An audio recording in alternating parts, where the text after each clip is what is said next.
And as we reported earlier, Vice President Sara Duterte is now facing a third impeachment complaint. At hihingi tayo ng detalye sa News 5 correspondent Marian Enriquez. Marian, balita namin mga pari daw ang nag-file kanina.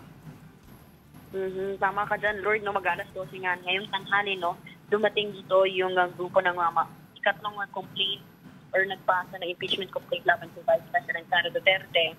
At mula ito sa mga Diocese of Novaliches, Order of Carmelites at Congregation of Mission, meron din mga non-government organizations na Stand Up for God, Conscientious sa Davao, or Consent sa Davao at Stop Corruption Philippines, at grupo ng mga abogado o Union of People's Lawyers in Mindanao.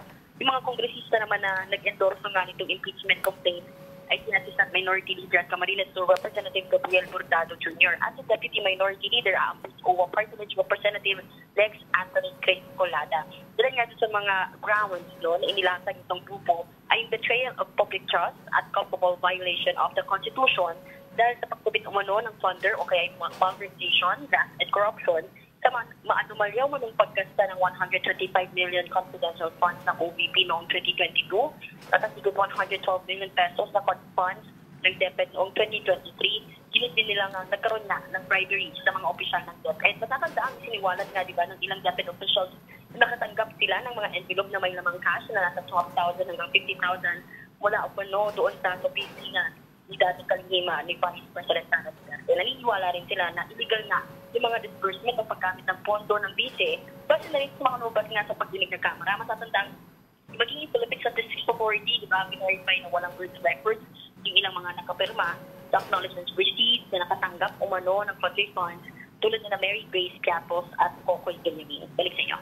Marian, what happens next? Pangatlong complaint na to, we know that there are two existing ones, yung mga nauna na sinabi kailangan daw i-consolidate. Ngayong may pangatlo, ano yung susunod na mangyayari and how will this impact the timeline na originally sinabi medyo tight na nga? Kahapon, last day, no?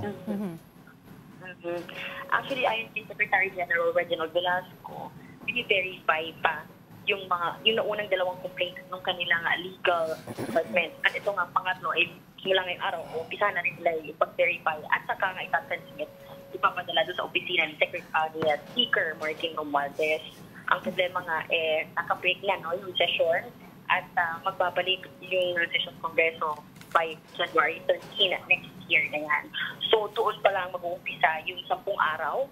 Kung ma-transmit ito sa opisina ni Speaker Romualdez, may 10 araw naman itong Speaker Romualdez para nga i-include sa order of business itong mga impeachment complaints at sala nga rules para i-refer sa tamang komite na mag-handle ito, which is the Committee on Justice. Maan, hindi ko alam kung nagkaroon ka ng pagkakataon na makausap yung mga nag-file, pero may dahilan kaya ka ikaw na nasagap o nakuha ng info kung bakit naghintay pa sila ng medyo matagal-tagal bago nag-file ng pangatlo? Ako, Lord, yung tingnan pa natin. Pero alam ko, actually, nung mga nakarang araw pa, lumutang na meron nang magpa-file na ikatlong grupo. Ito nga yung mula sa religious sector. Pero, base sa mga naririnig natin, parang nagkaroon pa yata ng kung sino yung mag-e-endorso. No? Nagkaroon pa na usap-usapan kung sino ba yung mag-e-endorso ito. Tapos at, well, kanina. Pareho din naman yung basahin nila ng yung mga complaints. Pero this time, meron din mas malaki, kumbaga, yung religious sector, mga tahanay ng kaparian.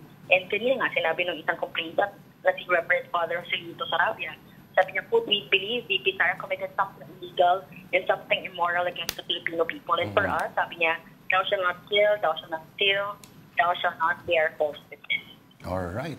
Sige, Maan. Marami tayong pag-uusapan. Maraming salamat sa oras mo. Ang ating News 5 correspondent, Marian Enriquez. Merry Christmas, Marian.